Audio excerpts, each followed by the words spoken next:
Hello friends, welcome to Legal Power. Do like, share and subscribe our channel. You can follow us on Instagram. The link is given below.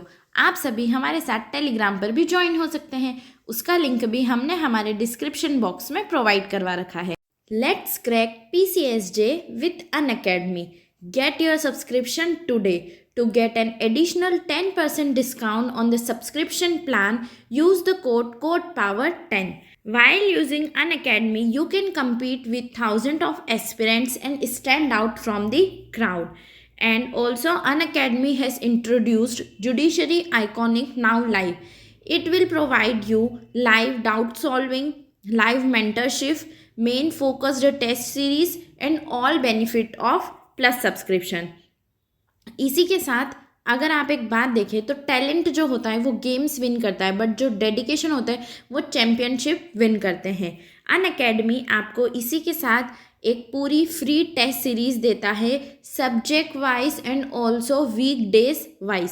तो आप इसमें भी perform कर सकते हैं और अपने प्राइजेस और स्कॉलरशिप जीत सकते हैं. उसी के साथ आपको मिलेगा plus subscription access, India's best educator, interactive live classes, live test and quizzes, structure course and PDFs and many more things.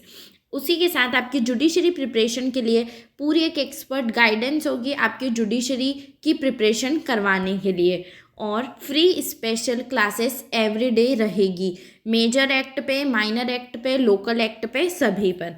उसी के साथ आप हमारी स्क्रीन पर प्राइजिंग प्लान जो है वो देख सकते हैं. 1 month, 3 month, 6 month, 12 month, 18 month and 24 month.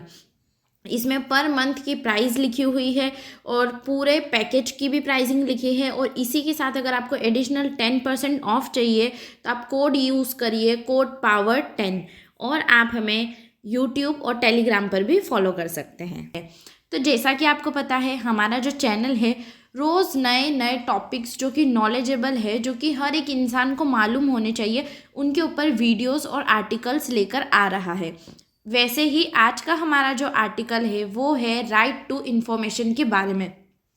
हम सभी ने सुना है कि हमें सूचना का अधिकार है, पर ये अधिकार हमें कहाँ दिया गया है, इसका इतिहास क्या था, ये कौन से दस्तावेजों पर जो है लागू होता है, अगर हमें किसी चीज़ की इन्फॉर्मेशन चाहिए तो क्या उसकी प्रोसेस है, इन सभी क्वेश्चन से रिलेटेड आज का ये वीडियो है. तो अगर आपको इस टॉपिक के बारे में डीप में और अच्छे से स्टडी करनी है और नॉलेजेबल कुछ लेना है हमारे चैनल से, तो प्लीज़ इस वीडियो को एंड तक देखिए.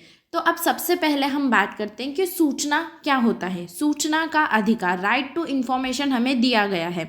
तो इन्फॉर्मेशन क्या होता है, सूचना क्या होता है. तो सूचना का अर्थ है विभिन्न रिकॉर्ड, दस्तावेज, ज्ञापन, ईमेल, विचार, सलाह, प्रेस विज्ञप्तियाँ, परिपत्र, आदेश, लॉक पुस्तिका, ठेके सहित कोई भी उपलब्ध सामग्री से है जिसे निजी निकाय से संबंधित तथा किसी लोक प्राधिकरण द्वारा उस समय के प्रचलित कानून के अंतर्गत प्राप्त किया जा सकता है. तो ये हमने देख लिया कि सूचना क्या होता है. अब हम देखेंगे सूचना का अधिकार, राइट टू इन्फॉर्मेशन एक्ट 2005 क्या है. ये एक्ट हमें क्या बोलता है, किस लिए ये एक्ट आया है. आम बोलचाल की भाषा में कहा जाए तो सूचना का अधिकार, right to information act, RTI act 2005 Bharat सरकार का एक अधिनियम है जिसे नागरिकों को सूचना का अधिकार उपलब्ध कराने के लिए लागू किया गया है. अगर आप देखें तो सिर्फ आम जन और नागरिकों को सूचना का अधिकार मिले इसलिए इसे लागू किया गया है. RTI या सूचना का अधिकार को संविधान के अनुच्छेद 19 उपधारा 1 के तहत एक मौलिक अधिकार के रूप में दर्जा दिया गया है. अगर आप देखें हमारा भारत का संविधान जो है इंडियन कॉन्स्टिट्यूशन, उसका आर्टिकल 19 एंड उसकी उपधारा 1 में हमारे इस इंफॉर्मेशन के राइट को एक मौलिक अधिकार दिया गया है. अनुच्छेद 19(1) के अंतर्गत जैसे हर नागरिक को बोलने और अभिव्यक्ति की स्वतंत्रता है, उसी तरह यह भी जानने का हक है कि सरकार कैसे काम करती है और उसकी क्या भूमिका है. अब हम नेक्स्ट देख लेते हैं कि आरटीआई अधिनियम का उद्देश्य क्या है। हमने देख लिया कि आरटीआई एक्ट क्या होता है। ये नॉर्मली हमारे इंडियन कॉन्स्टिट्यूशन की आर्टिकल 19 सब क्लॉज 1 में दिया गया है। उसमें आपको गवर्नमेंट कैसे काम करती है और वो किस तरीके से काम करती है जानने का पूरा अधिकार है, इसलिए ये एक्ट लाया गया है। अब इस एक्ट का मेनली मोटिव या उद्देश्य क्या है। आरटीआई अधिनियम का उद्देश्य बहुत विस्तृत और व्यापक है, जिसमें कुछ बातें महत्वपूर्ण हैं। वो इस प्रकार है। आरटीआई अधिनियम को लाने का उद्देश्य सरकारी सिस्टम में पारदर्शिता लाना। अगर आप देखें तो गवर्नमेंट सिस्टम में ट्रांसपेरेंसी होनी ज़रूरी है। कहीं कोई करप्शन तो नहीं कर रहा है, कहीं हमसे बिन वजह के पैसे लिए जा रहे हैं या हमें इधर उधर दौड़ाया जा रहा है। तो इस चीज़ को ट्रांसपेरेंट करने के लिए ये एक्ट लाया गया है। सबकी जवाबदेही तय करना, नागरिकों को सशक्त बनाना, भ्रष्टाचार पर रोक लगाना और लोकतंत्र की प्रक्रिया में नागरिकों की भागीदारी सुनिश्चित करना है। अब हम नेक्स्ट देख लेते हैं कि राइट टू इन्फॉर्मेशन के लाभ क्या है, इससे हमको क्या क्या प्रॉफिट मिलता है। सूचना का अधिकार अधिनियम 2005 के द्वारा कोई भी नागरिक किसी भी सरकारी विभाग से जानकारी प्राप्त कर सकता है। साथ ही इस अधिकार के प्रयोग से सरकार के काम या प्रशासन में और भी पारदर्शिता लाई जा सकती है। यहाँ ध्यान देने वाली बात यह है कि इसे भ्रष्टाचार को रोकने के लिए एक बड़ा और सराहनीय कदम माना जा रहा है। तो अगर आप देखें तो मेनली हमारा जो राइट टू इन्फॉर्मेशन एक्ट है वो इसीलिए आया है ताकि कहीं ना कहीं हमारा जो देश है वो करप्शन से और इन चीज़ों से मुक्त हो सके।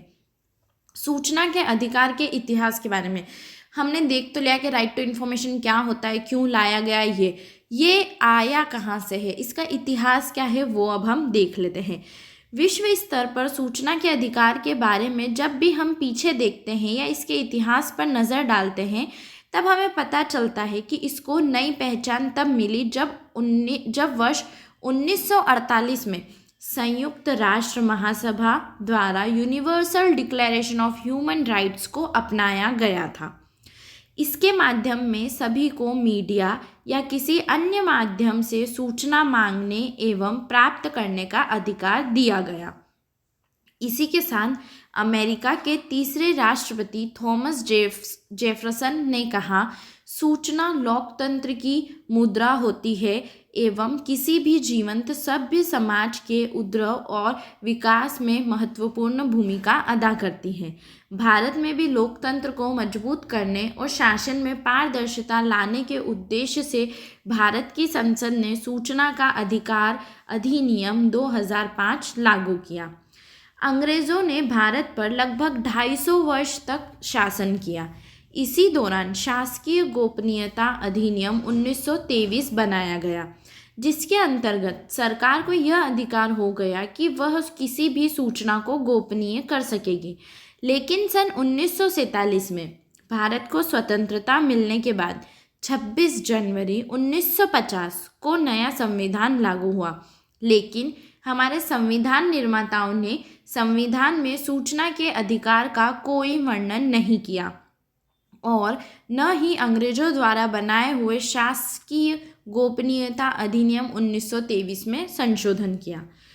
सूचना का अधिकार के प्रति सजगता वर्ष 1975 की शुरुआत में उत्तर प्रदेश सरकार बनाम राजनारायण से हुई, जिसकी सुनवाई उच्चतम न्यायालय में हुई। इसी दौरान न्यायालय ने अपने आदेश में लोक पदाधिकारियों द्वारा सार्वजनिक कार्यों का ब्यौरा जनता को प्रदान करने की व्यवस्था दी। उसके इस निर्णय ने नागरिकों को भारतीय संविधान के अनुच्छेद 19(1) के तहत अभिव्यक्ति की स्वतंत्रता का दायरा बढ़ाकर सूचना के अधिकार को शामिल कर दिया।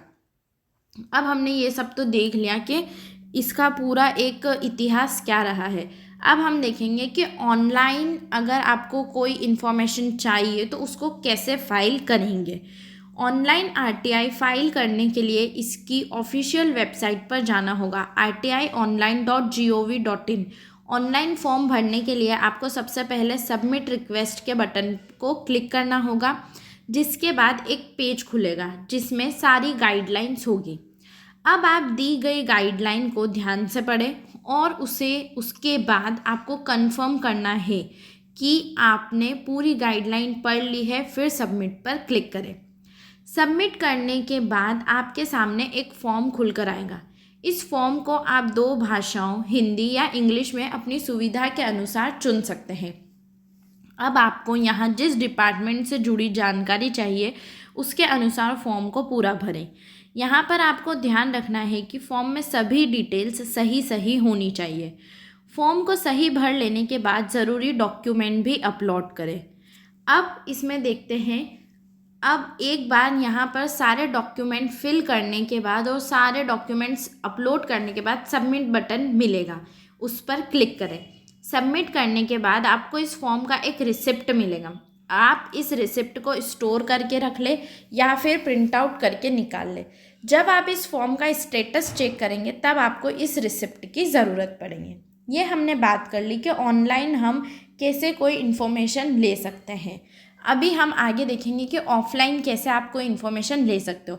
लेकिन उससे पहले हम देख लेते हैं कि आरटीआई के अंतर्गत आने वाले विभाग जहां से सूचना मांगी जा सकती है वो कौन कौन से विभाग है जिसमें आप आरटीआई के अधिकार से कोई सूचना ले सकते हैं।